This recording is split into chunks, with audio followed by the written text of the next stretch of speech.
Dear students, you are welcome to the Smart Political World channel.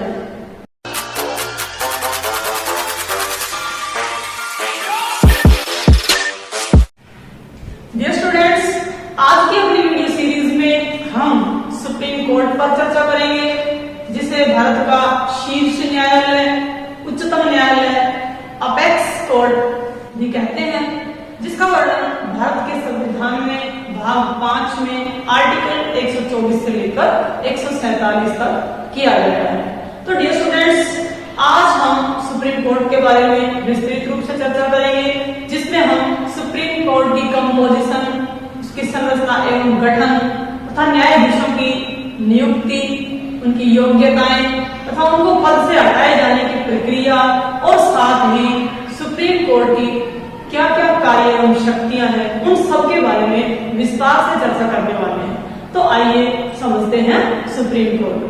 तो dear students, देखिए भारत में लोकतंत्रीय शासन प्रणाली को अपनाया गया है और लोकतंत्रीय शासन प्रणाली के 3 जो है आधार स्तंभ माने गए हैं। वो कौन कौन से हैं?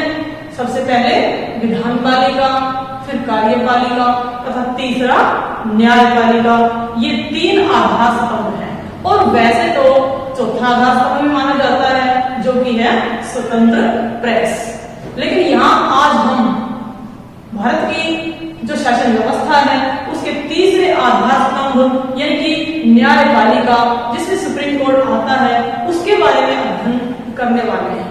तो देखिए, जो भारत की जो न्याय प्रणाली है, भारत की जो न्याय प्रणाली है वह शंकु आकार की है।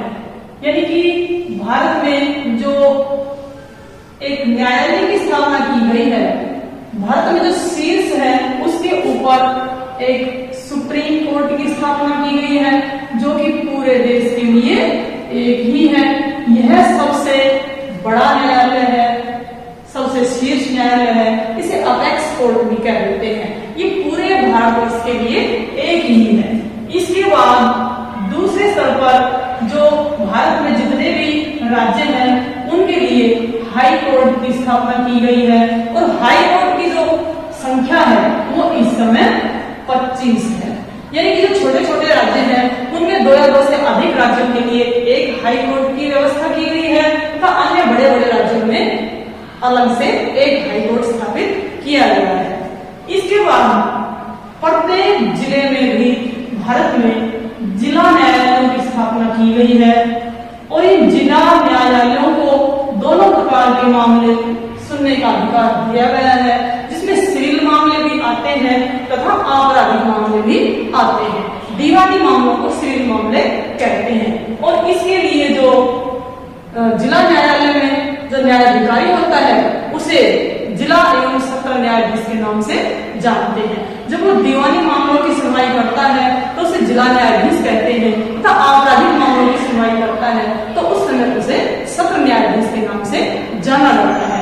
इसके नीचे भी जिले में ही बहुत से न्यायालयों का निम्न न्यायालयों की स्थापना की गई है, जो मुंसिफ न्यायालय होते हैं तथा न्यायिक मजिस्ट्रेट न्यायालय जिसमें होते हैं। और सबसे निम्न स्तर पर हमारे देश में जो न्याय पंचायतें हैं उनकी स्थापना की गई है। कई राज्यों ने न्याय पंचायतों को अपनाया हुआ है और ये न्याय पंचायतें ब्लॉक लेवल पर एवं ग्राम लेवल पर मामलों की सुनवाई करने का काम करती हैं। तो यूपी हमारे देश का पहला ऐसा राज्य है जिसने पंचायत राज्य अधिनियम 1947 के तहत सबसे पहले न्याय पंचायतों को अपनाया। न्याय पंचायतों की स्थापना सबसे पहले यूपी में की गई। तो इस प्रकार से हम देखते हैं कि भारत की जो न्यायिक व्यवस्था है वह एक शंकु आकार की है। इसका अर्थ यह है कि भारत में हालांकि शासन प्रणाली तो संघीय अपनाई गई है, जिसमें राज्य तथा केंद्र के लिए अलग अलग सरकारों की स्थापना की गई है, लेकिन भारत की जो न्याय प्रणाली है वह संघीय नहीं है, वह एकीकृत है, इंटीग्रेटेड है। इसका अर्थ है कि सुप्रीम कोर्ट और हाई कोर्ट्स में शक्तियों का बंटवारा नहीं किया गया है। तो जो भारत की जो न्यायिक व्यवस्था है वो एकदम से एकीकृत है, इंटीग्रेटेड है। तो आइए अब हम देखते हैं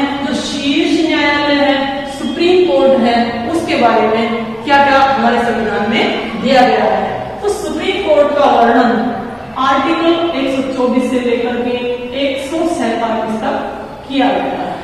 तो सबसे पहले हमें यह जानना जरूरी है कि भारत में सुप्रीम कोर्ट की शुरुआत आखिर कब से हुई। तो आपको पता है सब आजादी से पहले यहाँ पर हमारे देश में अंग्रेजों की सरकार थी। तो सबसे पहले सुप्रीम कोर्ट की व्यवस्था को अंग्रेजों ने ही हमारे देश में लागू किया गया। आपको ध्यान होगा कि 1773 में अंग्रेजी सरकार ने एक एक्ट पास किया था, एक कानून पास किया था जिसका नाम है रेगुलेटिंग एक्ट 1973। इस एक्ट के तहत अंग्रेजी सरकार ने हमारे देश में एक सुप्रीम कोर्ट की स्थापना की। अभी जो सुप्रीम कोर्ट है इसका प्रावधान 1773 के रेगुलेटिंग एक्ट के तहत हमारे देश में सुप्रीम कोर्ट का केवल प्रावधान किया गया था, लेकिन सुप्रीम कोर्ट की स्थापना 1774 ईस्वी में की गई थी। ध्यान रखिएगा, यहाँ पर आपसे प्रश्न पूछा जा सकता है कि हमारे देश में सबसे पहले सुप्रीम कोर्ट की व्यवस्था कब की गई थी, तो इसका उत्तर होगा 1774 में। लेकिन अगर प्रावधान के बारे में पूछा जाए कि सुप्रीम कोर्ट का प्रावधान कब हुआ था, तो इसका आंसर होगा 1773 में रेगुलेटिंग एक्ट के तहत। इसके बाद हम बात करेंगे संघीय न्यायालय की। जब अंग्रेजी सरकार ने भारत सरकार अधिनियम 1935 पारित किया, तो उस समय सरकार ने एक संघीय न्यायालय की व्यवस्था भारत में की। लेकिन ध्यान रखना कि ये जो भारत सरकार अधिनियम है, इसमें जो कोर्ट स्थापित किया गया था उसे हम संघीय न्यायालय ही कह सकते हैं, न कि सुप्रीम कोर्ट। क्योंकि सुप्रीम कोर्ट सर्वोच्च न्यायालय होता है, उच्चतम न्यायालय होता है, एक ऐसा न्यायालय होता है जिसके खिलाफ किसी अन्य कोर्ट में अपील नहीं की जा सकती है। लेकिन भारत सरकार अधिनियम 1935 के तहत हमारे देश में एक संघीय न्यायालय की व्यवस्था की गई थी और इस संघीय न्यायालय के विरुद्ध इंग्लैंड में प्रीवी काउंसिल में शिकायत की जा सकती थी, इसके विरुद्ध अपील की जा सकती थी। अतः इसे हम एक संघीय न्यायालय ही कह सकते हैं, सुप्रीम कोर्ट नहीं कह सकते हैं। और यह भी ध्यान रखिएगा कि संघीय न्यायालय स्थापित करने का प्रावधान भारत सरकार अधिनियम 1935 के तहत किया गया, लेकिन हमारे देश में एक संघीय न्यायालय की स्थापना 1937 में की गई। अब प्रश्न पैदा होता है कि स्वतंत्र भारत में सर्वोच्च न्यायालय की स्थापना कब हुई। तो हमें पता है कि भारतीय संविधान बनकर तैयार तो 26 नवंबर 1949 को हो गया था, लेकिन उस समय इसके केवल कुछ प्रावधानों को ही लागू किया गया था। लेकिन पूरे संविधान को तो कब लागू किया गया था? 26 जनवरी 1950। तो भारत में, स्वतंत्र भारत में एक सर्वोच्च न्यायालय स्थापित करने का प्रावधान किया गया 26 जनवरी 1950 को। लेकिन यदि बात हम फिर स्थापना की करेंगे तो स्थापना कब की गई? सर्वोच्च न्यायालय की स्थापना 28 जनवरी 1950 को स्वतंत्र भारत में की गई। तो इस स्थापना को देख लेने के बाद अब हम देखते हैं सर्वोच्च न्यायालय की कंपोजिशन के बारे में। सर्वोच्च न्यायालय की जो कंपोजिशन है, इसका जो गठन है, उसके बारे में हमारे संविधान में अनुच्छेद 124 में साफ साफ शब्दों में बताया गया है कि सुप्रीम कोर्ट का गठन किस प्रकार होगा। अनुच्छेद 124 एक में यह बात कही गई है कि भारत के सर्वोच्च न्यायालय में एक मुख्य न्यायाधीश होगा, चीफ जस्टिस ऑफ इंडिया होगा, तथा उसके अतिरिक्त 7 अन्य न्यायाधीश होंगे।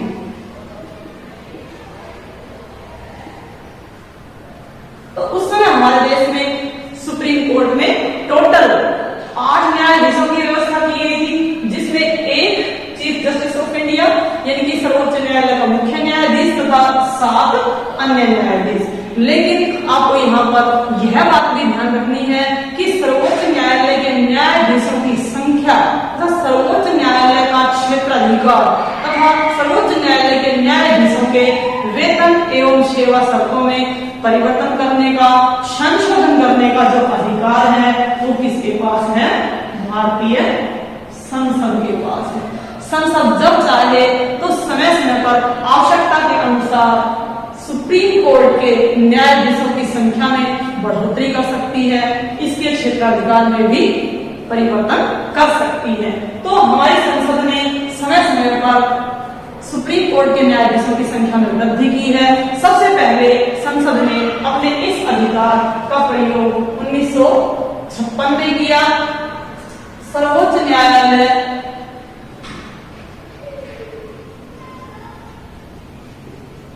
अधिनियम 1956 के तहत हमारी सरकार ने सबसे पहले इन अन्य न्यायाधीशों की जो संख्या है इसको बढ़ा करके कितना कर दिया? 10 कर दिया। लेकिन समय आगे बढ़ने के साथ साथ इतने सदस्यों की संख्या भी, इतने न्यायाधीशों की संख्या भी कम पड़ती चली गई। उसके बाद संसद ने फिर 1960 में इसमें संशोधन करके अन्य न्यायाधीशों की संख्या को 13 कर दिया। फिर उसके बाद 1978 में इस संख्या को 17 कर दिया और 1986 में अन्य न्यायाधीशों की संख्या को बढ़ा करके 25 कर दिया और अब 2009 में हमारी संसद ने इनकी संख्या को बढ़ा करके 30 कर दिया। ध्यान रखें कि केवल अन्य न्यायाधीशों की संख्या बढ़ाई गई है, जबकि एक मुख्य न्यायाधीश हमेशा रहेगा। तो इस समय एक मुख्य न्यायाधीश को लगा लें तो हमारे सुप्रीम कोर्ट में कुल टोटल संख्या है 31, यानी कि 30 अन्य न्यायाधीश और एक मुख्य न्यायाधीश। तो ये है हमारे इसकी गठन एवं रचना। अब बात करते हैं कि सुप्रीम कोर्ट का जो स्थान है वो कहां पर होगा। तो हमारे संविधान में नई दिल्ली में एक सुप्रीम कोर्ट की स्थापना की गई है, जो पूरे देश के लिए एक ही न्यायालय है और वो एक ही स्थान पर है। लेकिन हालांकि इसकी स्थापना दिल्ली में की गई है, लेकिन समय समय पर यदि हमारी सरकार चाहे तो इसकी जो बैठक है वो अन्य स्थान पर भी आयोजित की जा सकती है। अब तक 2 स्थानों पर हैदराबाद तथा श्रीनगर में, इन 2 स्थानों पर सुप्रीम कोर्ट की बैठकों का आयोजन किया जा चुका है। तो यहाँ पर देखने से हमें पता चलता है कि राष्ट्रपति अगर अनुमोदन कर देता है तो राष्ट्रपति के अनुमोदन से सुप्रीम कोर्ट की अन्य स्थानों पर भी बैठकों की व्यवस्था की जा सकती है। तो हम देखते हैं कि हमारे जो सुप्रीम कोर्ट है उसकी बैठकें दिल्ली के अलावा अन्य स्थानों पर भी आयोजित की जा सकती हैं। ये प्रश्न कई बार सिविल एग्जाम में पूछा जा चुका है कि वे कौन कौन से स्थान है जहां पर सुप्रीम कोर्ट की बैठकों की व्यवस्था की गई है। तो ये अब तक 2 ही स्थान है, हैदराबाद तथा श्रीनगर। अब हम देखते हैं कि हमारे न्यायाधीशों में सुप्रीम कोर्ट का सदस्य बनने के लिए, सुप्रीम कोर्ट का न्यायाधीश बनने के लिए कौन कौन सी योग्यताएं होनी चाहिए। अगर हम मोटे मोटे तौर पर देखें तो केवल 2 योग्यताएं ही हमारे जो है न्यायाधीशों में होनी चाहिए, जिसमें से सबसे पहली योग्यता है कि भारत का नागरिक होना।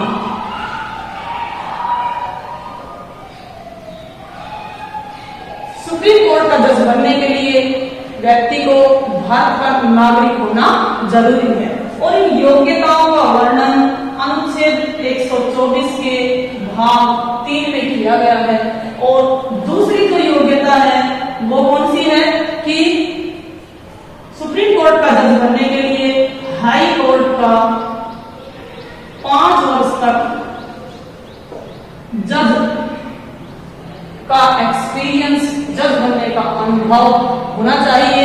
या फिर अगर किसी व्यक्ति के पास ये अनुभव नहीं है तो कोई बात नहीं है, इसके अलावा एक और भी अनुभव हो सकता है और वो है 10 साल तक वह किसी भी हाई कोर्ट में एडवोकेट के रूप में काम कर चुका हो, अधिवक्ता रह चुका हो। 10 कोर्ट के जज के रूप में नियुक्त किया जा सकता है। और अगर यह योग्यता नहीं है तो एक और भी योग्यता है कि राष्ट्रपति की नजर में, राष्ट्रपति की दृष्टि में वह एक कुशल विधिवेत्ता हो, एक कुशल कानून का जानकार हो, विधिवेत्ता हो, तो भी उसे सुप्रीम कोर्ट का जज बनाया जा सकता है। यानी कि पहली जो योग्यता है वह उम्मीदवार में होनी नितांत आवश्यक है, और जो पीछे जो 3 योग्यताएं दी गई है उनमें से कोई सी भी एक योग्यता हो तो ये दोनों योग्यताएं होने पर उसे सुप्रीम कोर्ट का न्यायाधीश बनाया जा सकता है। लेकिन ध्यान रखिएगा कि आज तक के भारत के इतिहास में किसी भी ऐसे व्यक्ति को अब तक सुप्रीम कोर्ट में जज नहीं बनाया गया है जो राष्ट्रपति की दृष्टि में एक कुशल विधिवेत्ता है। केवल ऐसे ही व्यक्तियों को सुप्रीम कोर्ट में जज बनाया गया है जो हाई कोर्ट के 5 साल तक जज रह चुके हैं, या फिर हाई कोर्ट में उनका 10 साल का एक एडवोकेट के रूप में, एक विधिवेत्ता के रूप में अनुभव रह चुका है। उम्मीद करती हूँ कि उनकी योग्यताओं के बारे में आपको बिल्कुल स्पष्ट हो गया। और अब हम देखते हैं सुप्रीम कोर्ट के चीफ जस्टिस और अन्य जस्टिस की नियुक्ति के बारे में। और सुप्रीम कोर्ट के न्यायाधीशों की नियुक्ति के बारे में आर्टिकल 124 के भाग 2 में वर्णन किया गया है। इसमें लिखा गया है कि जो सुप्रीम कोर्ट का एक जो CJI होता है, जो चीफ जस्टिस ऑफ इंडिया होता है, इसकी नियुक्ति किसके द्वारा की जाएगी? राष्ट्रपति के द्वारा की जाएगी। तथा इनकी नियुक्ति करते समय जो राष्ट्रपति है वो किस किस की सलाह लेगा? राष्ट्रपति मंत्रिपरिषद की सलाह ले सकता है, इनकी काउंसिल ऑफ मिनिस्टर्स की सलाह ले सकता है, तथा किसी भी सुप्रीम कोर्ट या हाई कोर्ट के जो वरिष्ठ न्यायाधीश हैं, जजेस हैं, उनसे भी राष्ट्रपति सलाह मशवरा कर सकता है और CJI की नियुक्ति कर सकता है, चीफ जस्टिस ऑफ इंडिया की नियुक्ति कर सकता है। भारत में वर्तमान समय में S.A. बोबडे जी भारत के CJI है, चीफ जस्टिस ऑफ इंडिया है। तो अब हम ये प्रश्न पैदा होता है कि क्या भारत में अब तक वरिष्ठ न्यायाधीशों को ही सुप्रीम कोर्ट का मुख्य न्यायाधीश बनाया जाता रहा है?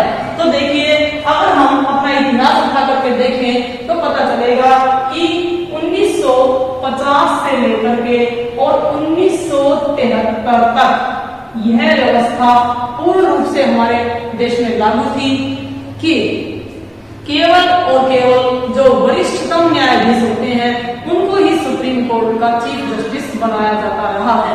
लेकिन 1973 में पहली बार इस प्रक्रिया का उल्लंघन किया गया और इसका उल्लंघन करते हुए 1973 में जब प्रधानमंत्री श्रीमती इंदिरा गांधी होती थी तो 3 वरिष्ठ न्यायाधीशों की अनदेखी करते हुए, उनकी सीनियरिटी के नियम को तोड़ते हुए, उनकी सीनियरिटी को अनदेखा करते हुए किसी अन्य वरिष्ठ न्यायाधीश को सुप्रीम कोर्ट का मुख्य न्यायाधीश बनाया गया।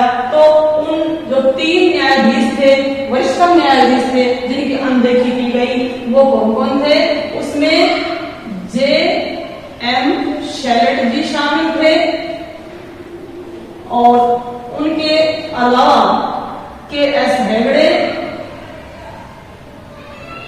तथा A.N. ग्रोवर, इन 3 वरिष्ठ न्यायाधीशों की अनदेखी करते हुए एक चौथे जिनका नाम था अजीत नाथ रे, इनको जो है सुप्रीम कोर्ट का मुख्य न्यायाधीश बनाया गया और पहली बार वरिष्ठता के नियम को ध्वस्त किया गया और इन तीनों न्यायाधीशों ने नाराज होकर के अपने पद से त्याग पत्र दे दिया। और ऐसा ही न केवल 1973 में हुआ बल्कि 1977 में भी एक बार ऐसा हुआ कि जब HR खन्ना, जो कि उस समय सुप्रीम कोर्ट के वरिष्ठतम न्यायाधीश होते थे, उनके वरिष्ठता की अनदेखी करते हुए, सीनियरिटी को अनदेखा करते हुए एच.एम.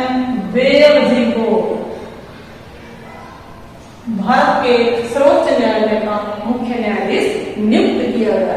तो अब तक हमारे देश में ऐसा 2 बार हो चुका है जब वरिष्ठता के सिद्धांत की अनदेखी की गई है।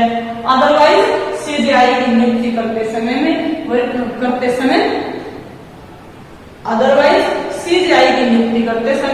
वरिष्ठता के सिद्धांत का पालन किया जाता रहा है।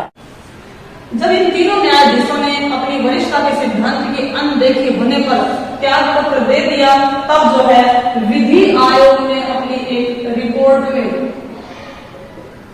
यह बात कही कि मुख्य न्यायाधीश की नियुक्ति वरिष्ठता के आधार पर नहीं बल्कि गुण एवं योग्यता के आधार पर उपयुक्तता के आधार पर की जानी चाहिए। तो इस रिपोर्ट को देखते हुए वरिष्ठता के सिद्धांत को तोड़ने के ऊपर भी कोई आपत्ति दर्ज नहीं की गई और यही कारण है कि 1977 में एक बार फिर से वरिष्ठता के सिद्धांत को अनदेखा किया। चीफ जस्टिस ऑफ इंडिया की नियुक्ति देख लेने के बाद अब अन्य न्यायाधीशों की जो नियुक्ति होती है उसके बारे में भी हमें देख लेना चाहिए कि अन्य न्यायाधीशों की नियुक्ति किस प्रकार होती है। अन्य न्यायाधीशों की नियुक्ति करते समय जो भारत का राष्ट्रपति है वह सीजेआई का परामर्श लेता है तथा साथ ही वह अन्य वरिष्ठ न्यायाधीशों का भी परामर्श लेता है। तो देखिए हमारे देश में 1950 से लेकर के और 1993 तक हमारे देश में इसी प्रकार से सभी न्यायाधीशों की नियुक्ति सुप्रीम कोर्ट में होती रही है कि राष्ट्रपति मंत्रिपरिषद की तथा मुख्य न्यायाधीश की सलाह से ही अन्य न्यायाधीशों की नियुक्ति करते रहे हैं। लेकिन 1993 में सुप्रीम कोर्ट के न्यायाधीशों ने पहली बार यह प्रश्न उठाया कि मंत्रिपरिषद की सलाह से जब राष्ट्रपति सुप्रीम कोर्ट में न्यायाधीशों की नियुक्ति करता है तो इससे राजनीति का हस्तक्षेप न्यायपालिका में होता है। फिर न्यायपालिका की स्वतंत्रता कहाँ रह पाती है अगर उसमें राजनीति का हस्तक्षेप होता है। तो पहली बार एक मामला उठाया गया जिसमें एक सुप्रीम कोर्ट में एक याचिका दायर की गई। इस मामले को लेकर के पहली बार सुप्रीम कोर्ट में जो है एक याचिका दायर की गई और वो याचिका एस.पी. गुप्ता नाम के न्यायाधीश ने एस.पी. गुप्ता बनाम भारत संघ नाम मामले में यह प्रश्न उठाया गया कि क्या अन्य न्यायाधीशों की नियुक्ति करते समय राष्ट्रपति को सुप्रीम कोर्ट के मुख्य न्यायाधीश का परामर्श मानना अनिवार्य है। तो सुप्रीम कोर्ट ने अपने इस फैसले में निर्णय दिया कि राष्ट्रपति के लिए सुप्रीम कोर्ट की सलाह मानना, सुप्रीम कोर्ट के मुख्य न्यायाधीश की सलाह मानना अनिवार्य नहीं है। लेकिन इसके बाद फिर साथ ही एक और मामला 1993 में ही सामने आया। 1993 में सुप्रीम कोर्ट के जो न्यायाधीशों की है एक संस्था होती है, एक एसोसिएशन होता है जिसका नाम होता है supreme court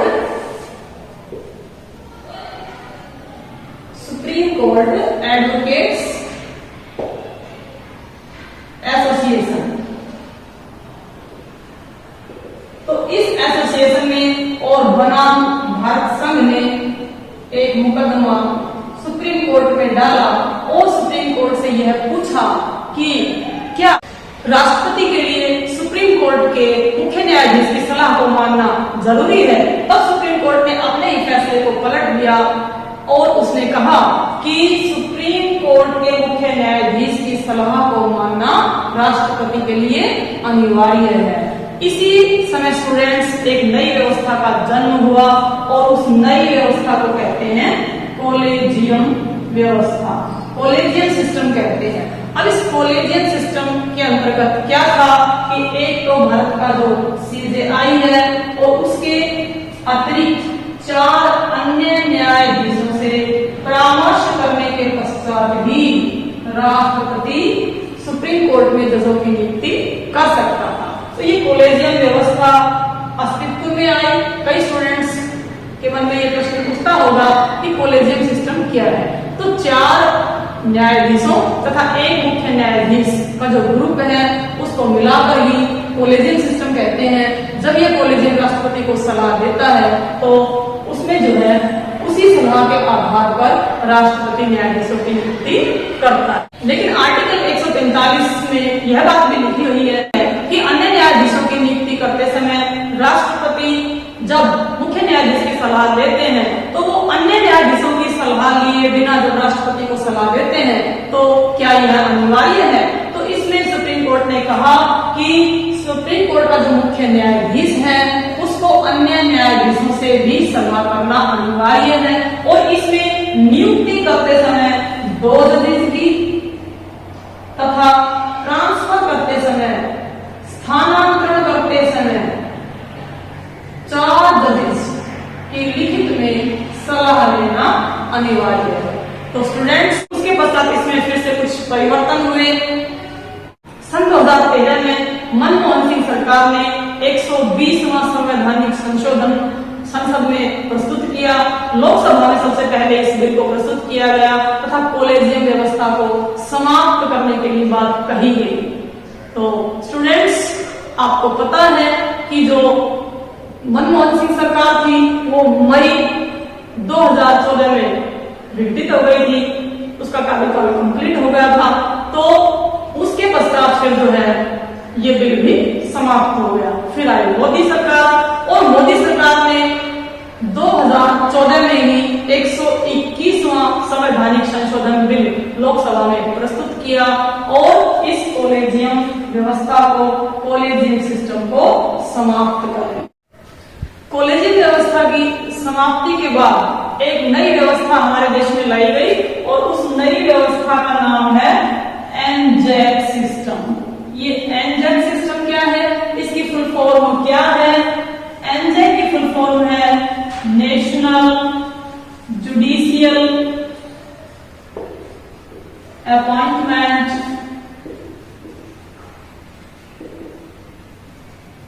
commission.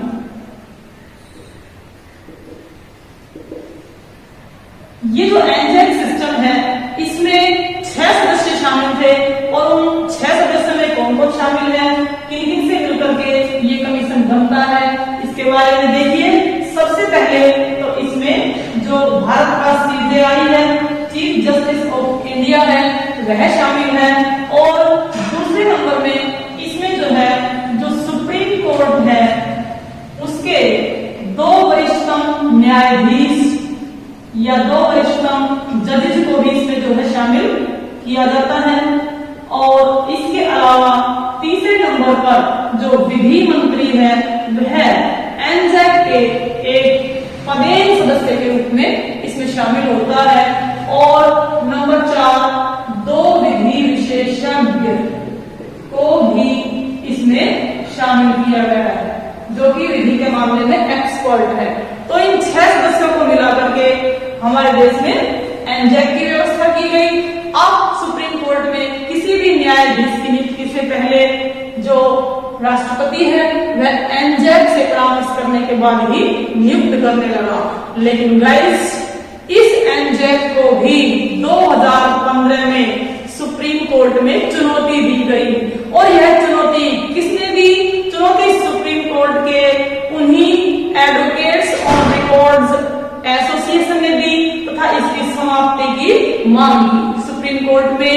Supreme court के एडवोकेट्स ऑन रिकॉर्ड एसोसिएशन ने एक याचिका दायर की तथा सुप्रीम कोर्ट से इस एनजैक को समाप्त करने की अपील की और 2015 में इसे समाप्त कर दिया गया और एक बार फिर से सुप्रीम कोर्ट के न्यायाधीशों की नियुक्ति उसी प्रकार से होने लगी जैसे कि पहले होती थी। यानी कि वर्तमान समय में भारत के राष्ट्रपति न्यायाधीशों की नियुक्ति सुप्रीम कोर्ट के चीफ जस्टिस की परामर्श से करते हैं और चीफ जस्टिस सुप्रीम कोर्ट के जिन भी न्यायाधीश से सलाह लेना उचित समझे उससे सलाह ले सकते हैं। अब सुप्रीम कोर्ट के मुख्य न्यायाधीश और अन्य न्यायाधीशों की नियुक्ति के बारे में देख लेने के पश्चात एक और भी यहाँ पर जरूरी बात है और वह है कार्यकारी मुख्य न्यायाधीश के बारे में। जो कार्यकारी मुख्य न्यायाधीश होता है उसकी नियुक्ति राष्ट्रपति करते हैं। लेकिन राष्ट्रपति कब, जब सुप्रीम कोर्ट के मुख्य न्यायाधीश किसी कार्यवश देश से बाहर गए हैं या वो बीमार हो गए हैं या किसी अन्य कारण से अनुपस्थित रहते हैं, तो ऐसी स्थिति में उनके वापस आने तक एक कार्यकारी, एक एक्टिंग सीजेआई की नियुक्ति सुप्रीम कोर्ट में की जाती है। और इन सब का वर्णन आर्टिकल 126 में किया गया है तथा आर्टिकल 126 के तहत सुप्रीम कोर्ट में मुख्य न्यायाधीश की अनुपस्थिति होने पर राष्ट्रपति एक कार्यकारी मुख्य न्यायाधीश की नियुक्ति कर सकते हैं। और इसके अलावा सुप्रीम कोर्ट में कुछ तदर्थ न्यायाधीशों की नियुक्ति भी की जाती है। इन तदर्थ न्यायाधीशों की नियुक्ति करने का वर्णन किया गया है आर्टिकल 127 में।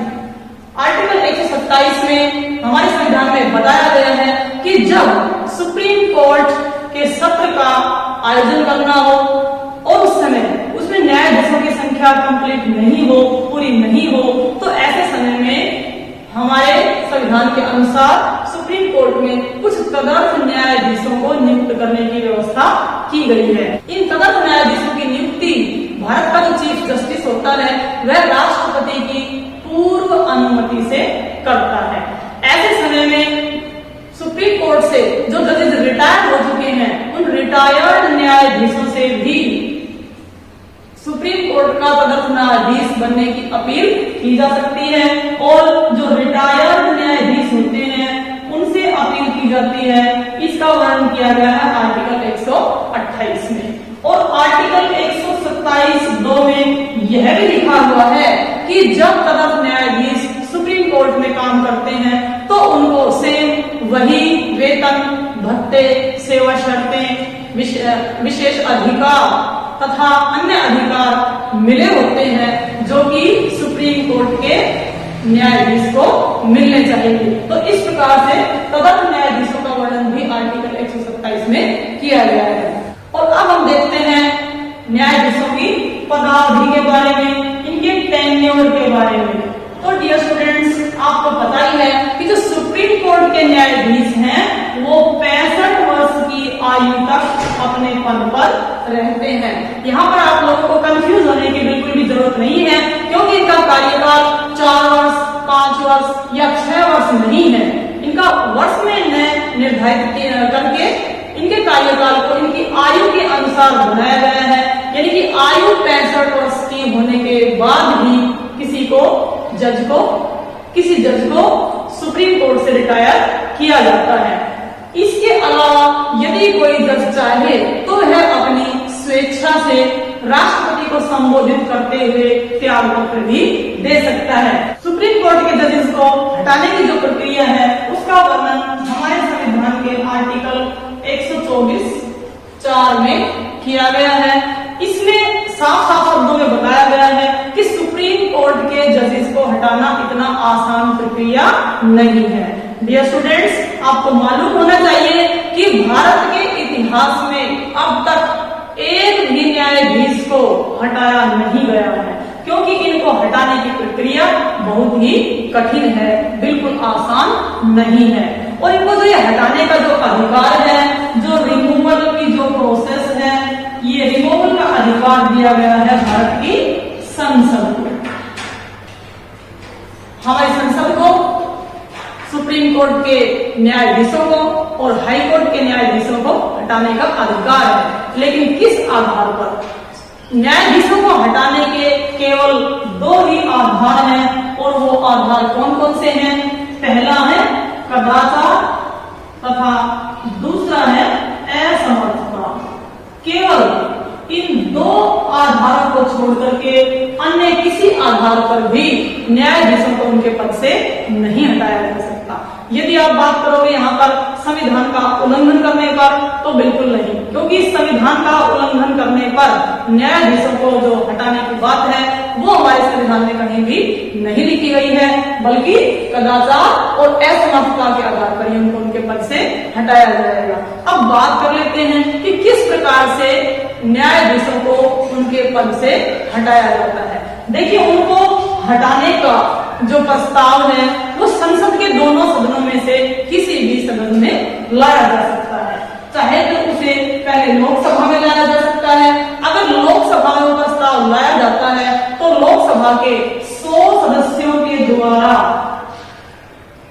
इसको समर्थन देना आवश्यक है।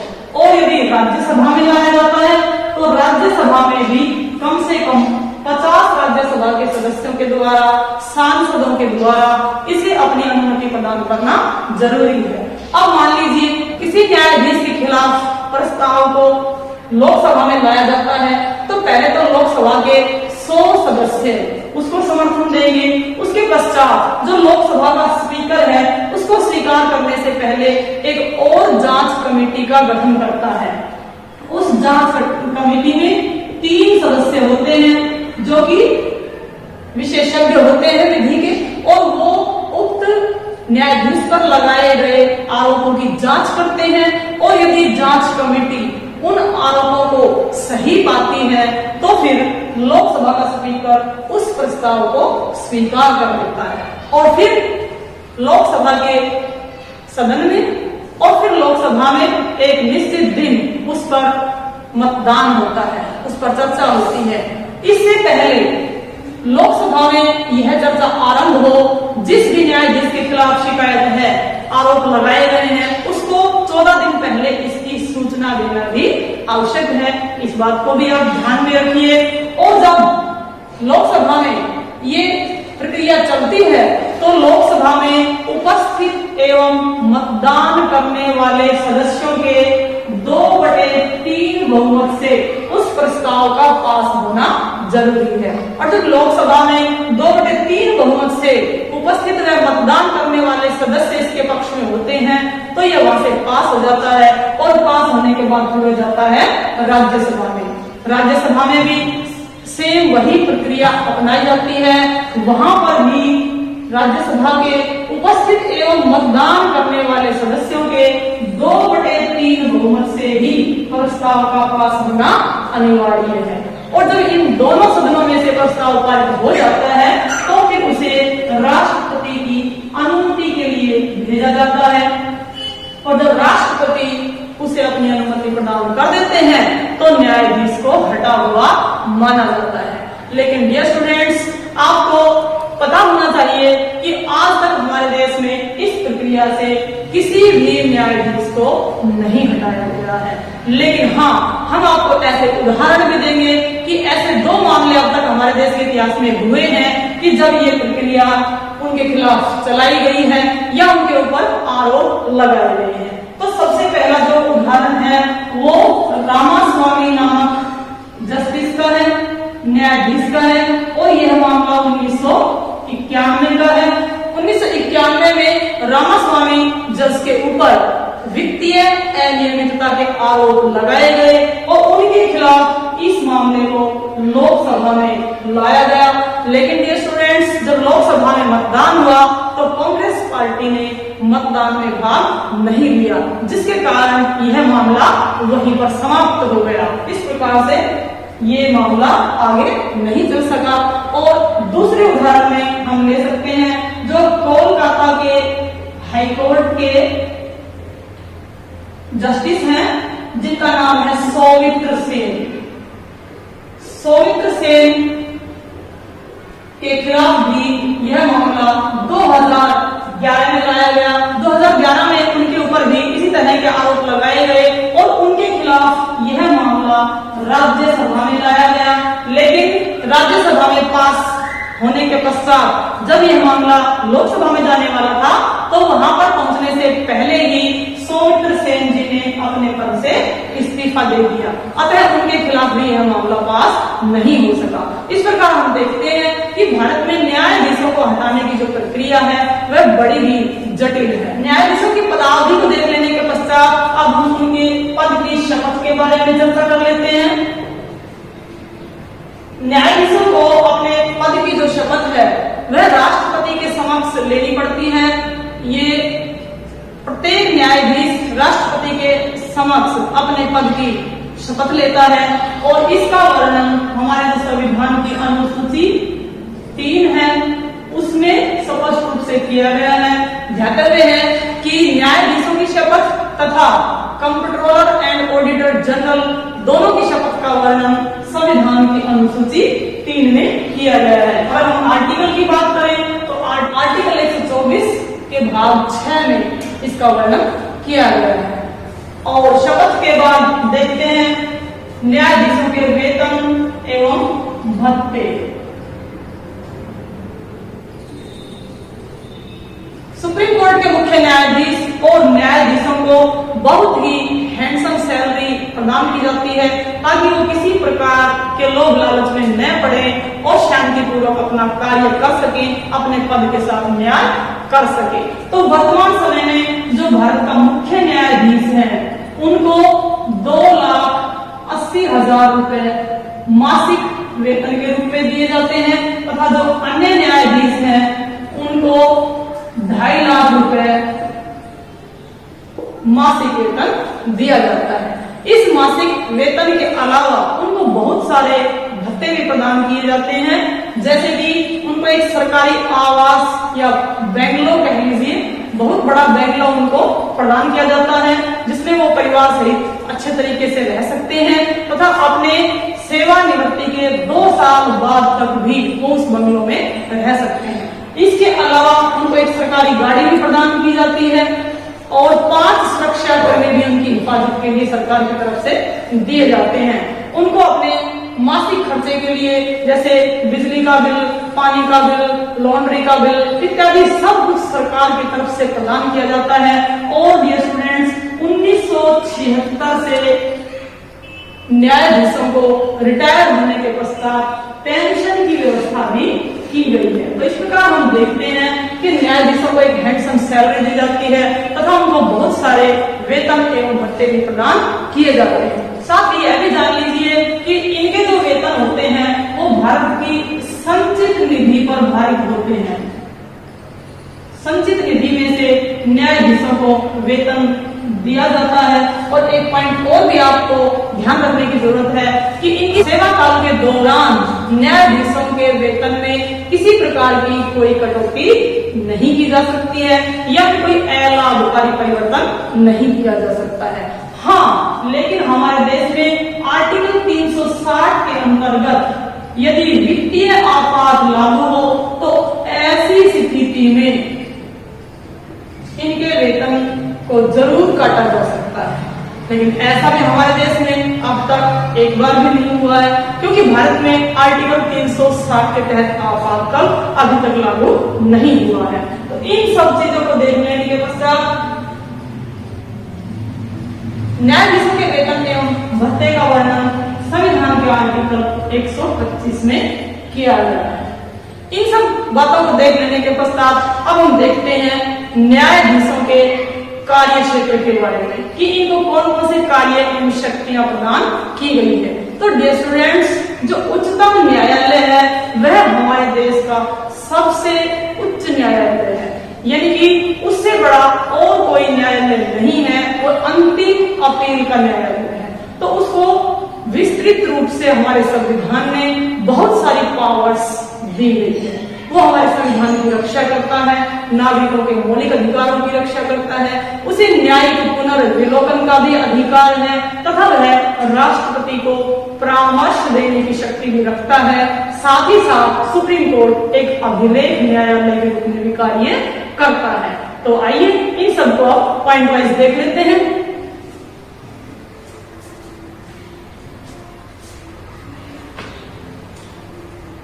सुप्रीम कोर्ट के कार्य एवं शक्तियों में सबसे पहले हम वर्णन करेंगे प्रारंभिक क्षेत्र अधिकार का। प्रारंभिक क्षेत्राधिकार का वर्णन हम सबसे पहले करेंगे और प्रारंभिक क्षेत्राधिकार का वर्णन भारतीय संविधान के आर्टिकल 131 में किया गया है।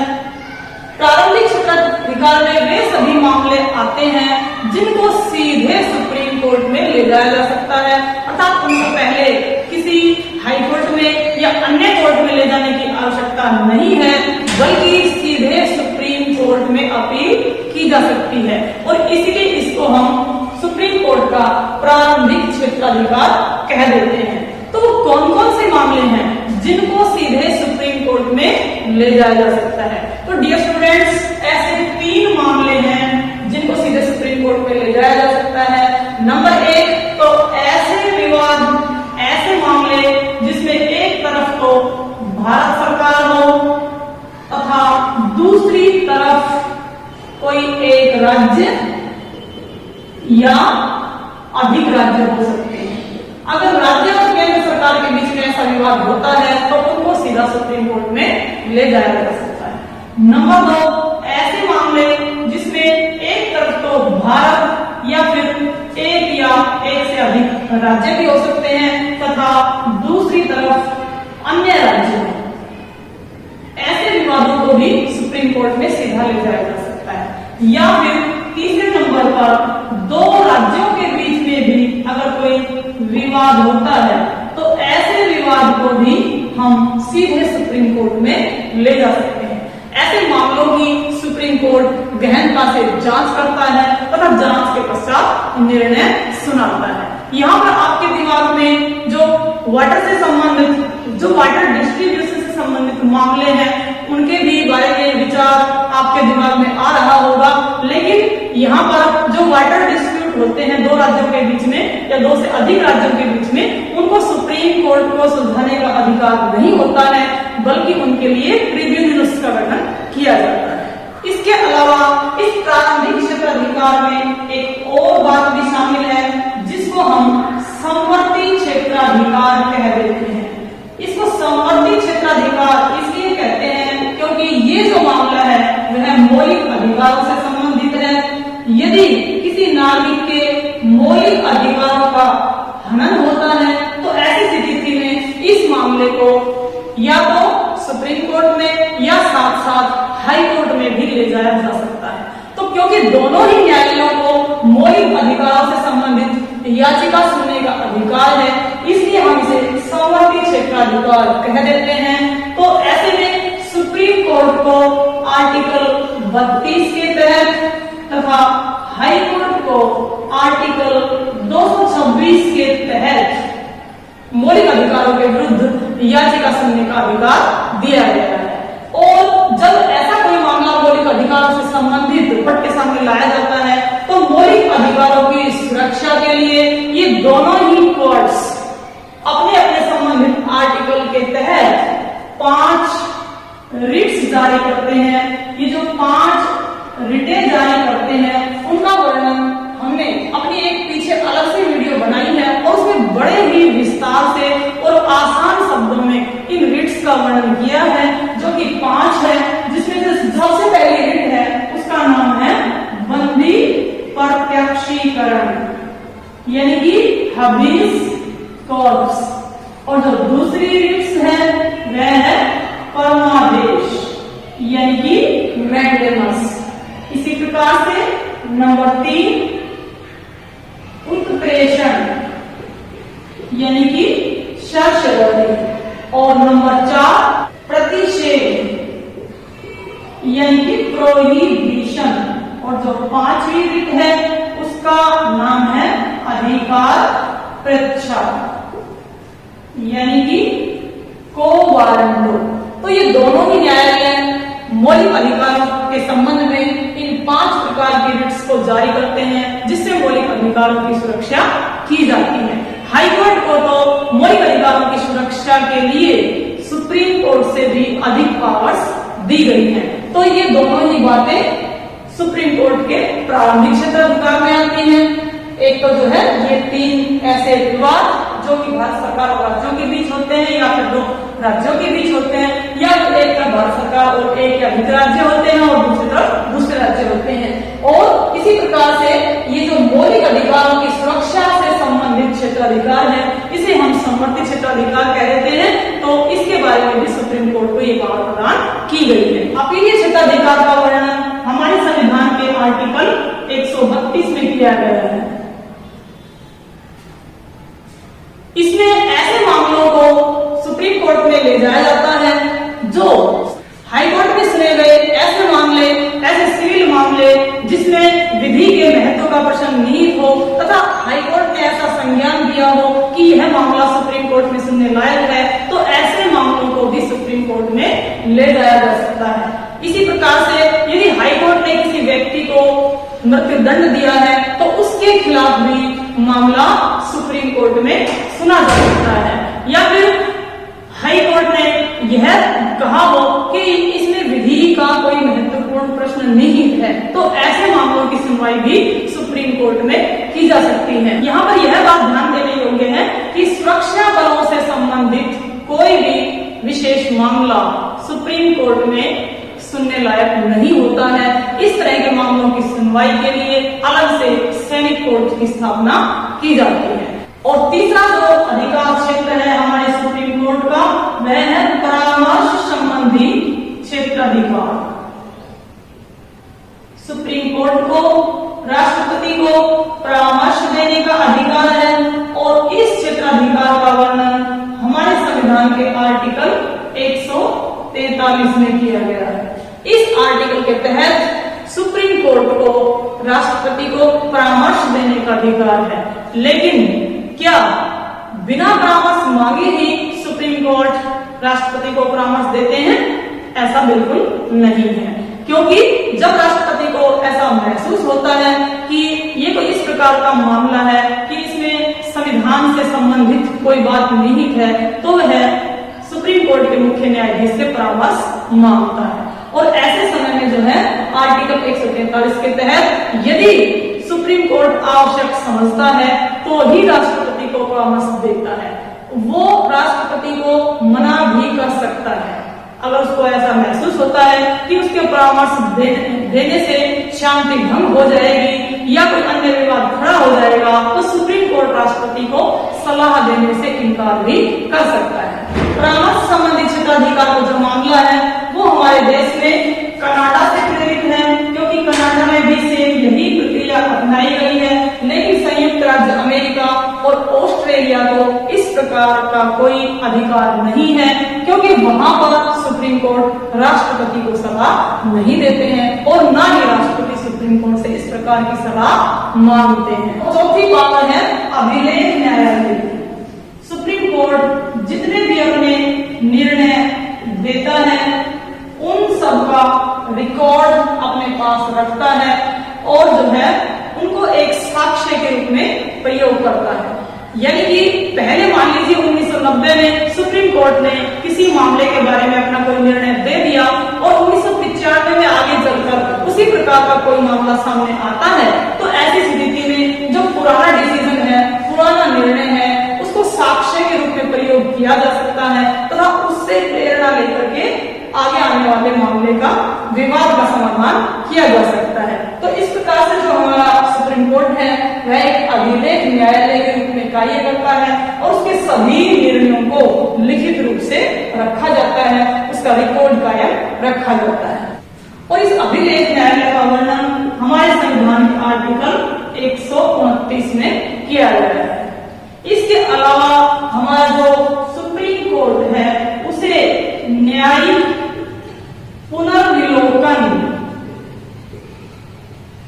का अधिकार भी दिया गया है।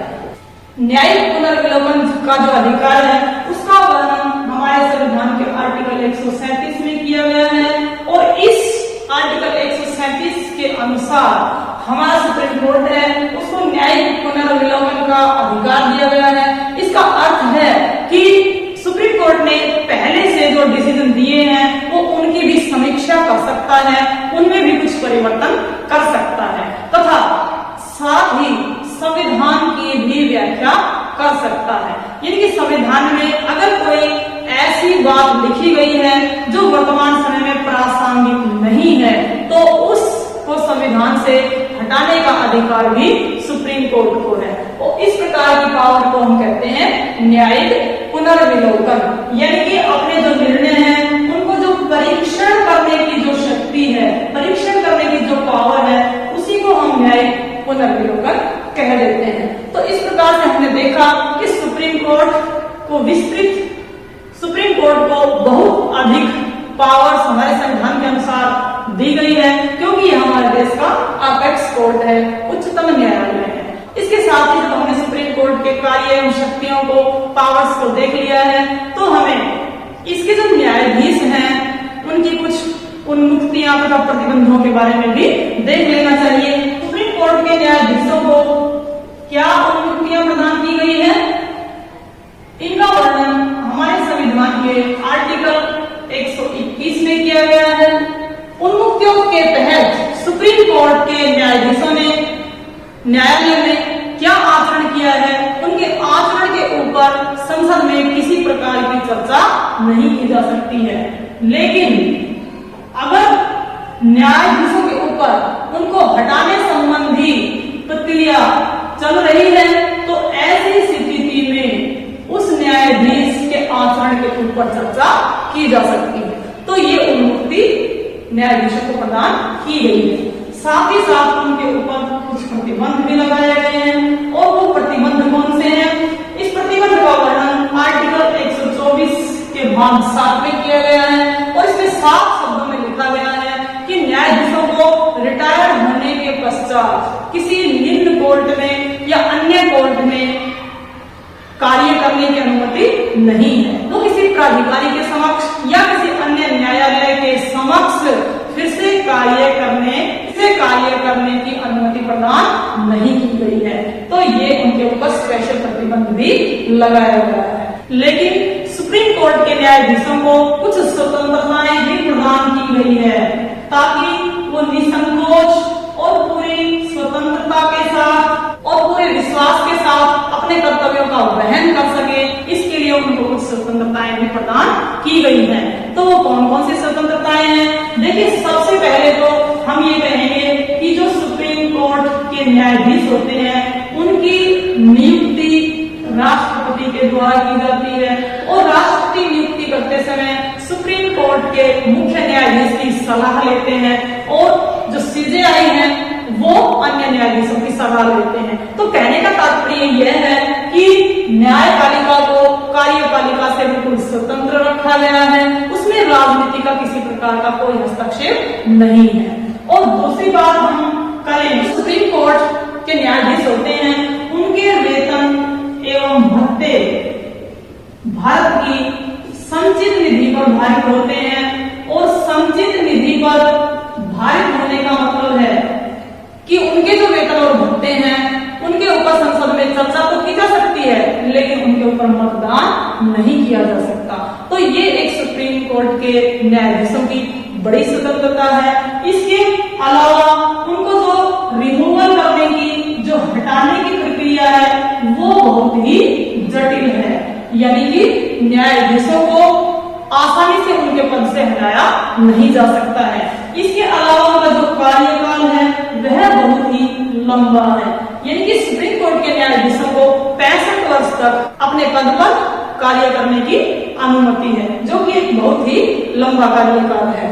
इनको जो हटाया जाने की प्रक्रिया है वो जटिल होने के साथ साथ यहाँ पर मैं एक बात और ऐड करना चाहूंगी कि उनको केवल हटाने के लिए 2 ही आधार हैं, केवल 2 आधारों पर उनको हटाया जा सकता है, जो हमने अभी आपको बताया था, कदाचार तथा असमर्थता के आधार पर। इसके अलावा जो सुप्रीम कोर्ट होता है वह अभिलेख न्यायालय के रूप में भी कार्य करता है, यानी कि इनको अपने सभी डिसीजन का रिकॉर्ड रखने की अनुमति दी गई है, जिनका बाद में साक्ष्य के रूप में प्रयोग किया जा सकता है। और एक अंतिम स्वतंत्रता के रूप में मैं कहूंगी कि इनको रिटायर होने के पश्चात अन्य न्यायालय में किसी भी प्रकार की सुनवाई करने पर प्रतिबंध लगाया गया है, यानी कि रिटायर होने के पश्चात सुप्रीम कोर्ट का कोई भी न्यायाधीश अन्य न्यायाधीश में वकालत नहीं कर सकता है, और ना ही जज के पद पर कार्य कर सकता है। तो इस प्रकार से ये बहुत सारी स्वतंत्रताएं सुप्रीम कोर्ट के जजेस को दी गई है। डियर स्टूडेंट्स, इस वीडियो में हमने सुप्रीम कोर्ट के बारे में विस्तार से चर्चा की है। हमने यहाँ पर एक पॉइंट को आर्टिकल वाइज आपको अच्छे से क्लियर किया है, तो उम्मीद करती हूँ कि आपको सुप्रीम कोर्ट के बारे में सारी बातें समझ में आ गई होंगी। हमने साथ साथ कुछ महत्वपूर्ण प्रश्नों को भी उदाहरण सहित आपके सामने स्पष्ट किया है। तो मैं चाहती हूँ, तो ये तो आपका कर्तव्य बनता ही है कि आप मेरी वीडियो को लाइक कीजिए, मेरे चैनल को सब्सक्राइब कीजिए तथा वीडियो को अधिक से अधिक शेयर कीजिए। मैं इसी प्रकार आपके लिए अन्य टॉपिक्स पर भी अच्छे से अच्छी वीडियो बनाकर लाते रहूंगी। इसी के साथ धन्यवाद।